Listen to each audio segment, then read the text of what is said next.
Hello, good morning. आज हम inter में बायोलॉजी में तीसरा चैप्टर पढ़ रहे थे पहले, ह्यूमन रिप्रोडक्शन। उसमें हमने पहले पढ़ा था स्पर्मेटोजेनेसिस। आज हम पढ़ेंगे ओजेनेसिस या अंडजनन। 5 नंबर में क्वेश्चन पूछा जाता है, अंडजनन किसे कहते हैं। What is oogenesis? मादा के अंडाशय के अंदर जर्मिनल एपिथेलियम कोशिकाओं से अंडाणु के निर्माण को अंडजनन कहते हैं। इस अंडजनन की क्रिया को 3 स्टेजों में बांट रखा है। पहला है मल्टीप्लिकेशन फेज या हम इसे बोलते हैं गुणन अवस्था, और दूसरी अवस्था है हमारी ग्रोथ फेज या वृद्धि अवस्था, और तीसरी है मैचुरेशन फेज या परिपक्वन अवस्था। ये अंडजनन की क्रिया कैसे होती है इसको हम चित्र द्वारा समझेंगे। नंबर फर्स्ट है गुणन अवस्था। गुणन अवस्था में क्या होता है, जो कोशिका होती है पहले डिप्लॉयड होती है। देखेंगे इससे गुणन अवस्था में 1 से 2, 2 से 4,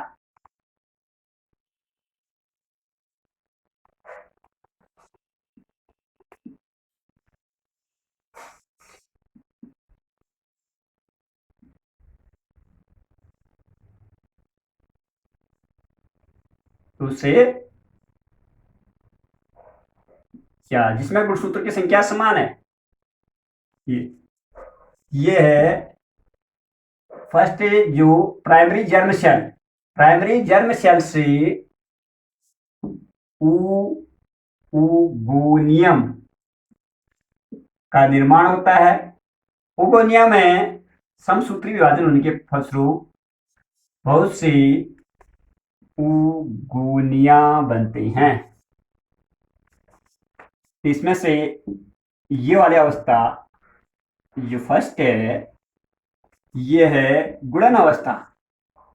गुणन अवस्था या मल्टीप्लिकेशन फेज। और दूसरा, इसमें बहुत सी कोशिकाएं बनती हैं उगोनिया। उगोनिया के से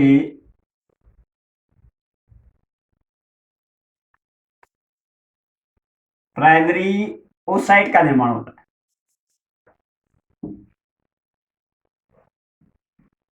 प्राइमरी ओसाइट,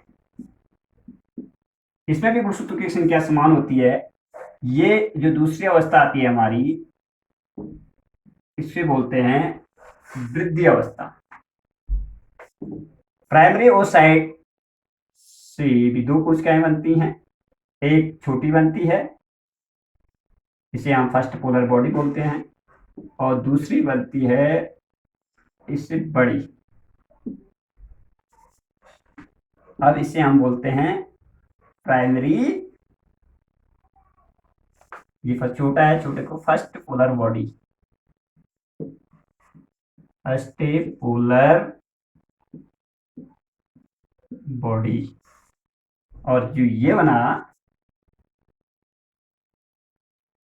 ये वाला, ये है secondary oocyte. Secondary oocyte.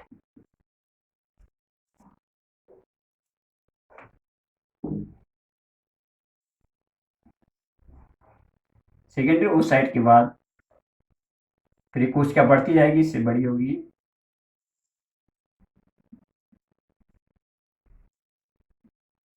X कोश क्या है, तो ये बनेगा ओटिड।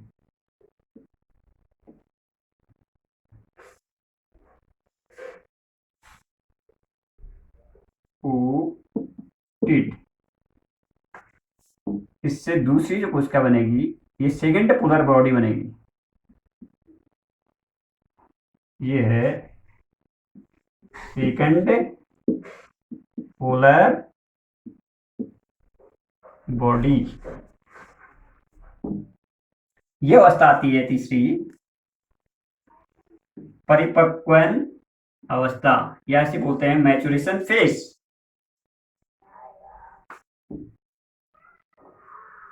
अब इसको समझेंगे हम, जो अंड जनन को क्या बोलते हैं, ओजेनेसिस। ओजेनेसिस की क्रिया 3 भागों में बैठ की है। नंबर फर्स्ट है गुणन अवस्था, मल्टीप्लिकेशन फेज। इस अवस्था में क्या होता है इसे समझेंगे पहले। अंडाशय के जर्मिनल एपिथेलियम कोशिकाओं से प्राइमरी जर्म सेल का निर्माण होता है, जिसे बोलते हैं, देखिए यहां देखें चित्र में, उगोनियम। उगोनियम उगोनियम में बार बार डिवीजन होता है, इसलिए हम बोलते हैं मल्टीप्लिकेशन, गुणन अवस्था। बार बार डिवीजन होता है। कैसे डिवीजन? समसूत्री विभाजन। समसूत्री विभाजन के फलस्वरूप असंख्य ओगोनिया का निर्माण होता है। Oogonia. What is multiplication phase? Primary germ cell से ओगोनिया का निर्माण मल्टीप्लिकेशन फेज कहलाता है। और फिर दूसरी अवस्था आती है, ये ओगोनिया होते हैं, जैसे जो बच्चे पैदा होती है जन्म से ही एग उसके अंदर बने रहते हैं, ओवरी के अंदर। एग कब बाहर निकलेंगे? जब उसमें मेंसेस साइकिल शुरू हो जाती है। मेंसेस साइकिल शुरू हो जाती है तो ओवरी से एग बाहर निकलता है। तो देखेंगे ओगोनिया तो बने रहते हैं। फिर ओगोनिया में क्या है, एक साल दूसरी अवस्था आती है ग्रोथ फेज। ग्रोथ मतलब एक वृद्धि करेगा। 2x ओगोनिया क्या अपने पोषक पदार्थों को लेकर अपने आकार में वृद्धि करता है। वृद्धि करके बड़ा हो जाता है, इसे बोलते हैं primary oocyte.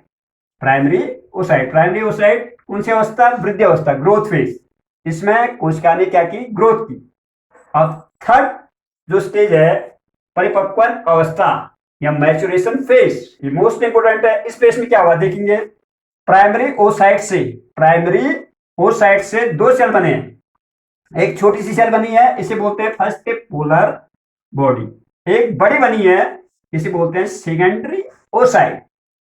First polar body से भी फिर 2 सेल ऐसे बनते हैं छोटे, ये।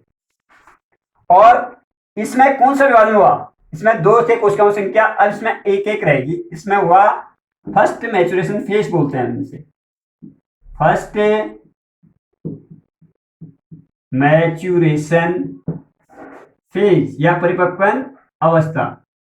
फर्स्ट मैच्योरेशन फेज में कौन सा डिवीजन होता है? अर्धसूत्री विभाजन। ये मोस्ट इंपोर्टेंट है, अर्धसूत्री विभाजन या हम मियोसिस बोलते हैं इसे,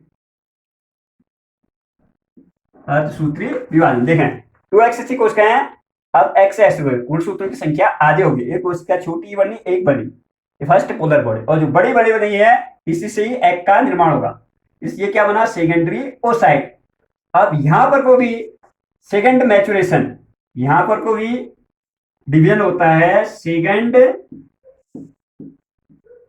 मैच्योरेशन डिवीजन। ये इसमें भी 2 कोशिकाएं बनी, एक सेकेंड पोलर बॉडी बन रही है, देखिए सेकेंड पोलर बॉडी, ये छोटी है एकदम सेल, और दूसरी सेल बड़ी है, ये है ओटी। अब इसमें कौन सा विभाजन हो रहा है? समसूत्री। समसूत्री, जिसमें गुणसूत्रों की संख्या समान, जितनी सेकेंडरी ओसाइट में होगी गुणसूत्रों की संख्या, उतनी ही ओटिड में होगी। तो थर्ड स्टेज क्या है आपकी? परिपक्वन अवस्था है, मोस्ट इंपोर्टेंट है।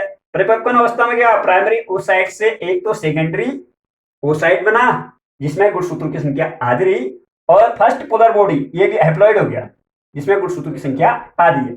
सेकेंडरी ओसाइट में फिर डिवीजन होगा, सेकेंडरी मैच्योरेशन डिवीजन।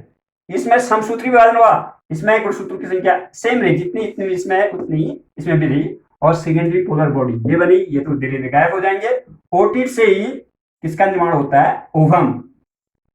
ओवम या एग का निर्माण होता है। तो ये मोस्ट इंपोर्टेंट है। ये देखिए इसकी summary, what is oogenesis? Oogenesis में फर्स्ट फेज क्या आई? मल्टीप्लिकेशन फेज, जिसमें ओगोनियम से ओगोनिया का निर्माण हुआ। दूसरी फेज क्या आई? ग्रोथ फेज, जिसमें कोशिका ने वृद्धि की। तीसरी फेज क्या आई? मैच्योरेशन अवस्था। मैच्योरेशन अवस्था में 2 फेज में है, फर्स्ट मैथ्यूरेशन डिवीजन में गुणसूत्रों की संख्या आधी होगी, दूसरे मैथ्यूरेशन डिवीजन में गुणसूत्रों की संख्या समान होगी। अब जैसे हम मनुष्य में समझते हैं, मनुष्य में गुणसूत्रों की संख्या होती है 46। इसके प्राइमरी जर्म सेल में भी गुणसूत्रों की संख्या 46 आती है फीमेल में, और उगोनिया में भी गुणसूत्रों की संख्या हमारी 46 आएगी। प्राइमरी ओसाइट में भी 46 से होगी गुणसूत्रों की संख्या। यहां पर ध्यान देना है, हमारे जनन कोशिकाएं जहां पर बनना शुरुआत है सेकेंडरी ओसाइट या पोलर बॉडी में सेकेंडरी ओसाइट में गुणसूत्रों की संख्या लगेगी 23 आधी होगी, और ओटिड में भी कितनी होगी 23। एग का निर्माण होगा, ओटिड से ही एग का निर्माण होता है, इसमें भी गुणसूत्रों की संख्या हो जाती है 23। अर्थात हमारे जनन कोशिकाओं में गुणसूत्रों की संख्या क्या होती है, आधी होती है। वैसे स्पर्मेटोजेनेसिस में स्पर्म बना तो स्पर्म में भी गुणसूत्रों की संख्या 23, और ओजेनेसिस में एग का निर्माण हुआ, इसमें भी गुणसूत्रों की संख्या 23। तो ये एग और स्पर्म आपस में मिलेंगे, एग भी हैप्लॉइड है और स्पर्म भी हैप्लॉइड है, दोनों मिलेंगे डिप्लॉइड कोशिका जायगोट का निर्माण करते हैं, उस जायगोट से एम्ब्रियो का निर्माण होता है। आज आपने पढ़ा ओजेनेसिस, घर जाके इसमें नोट्स बनाएंगे। Okay, thank you.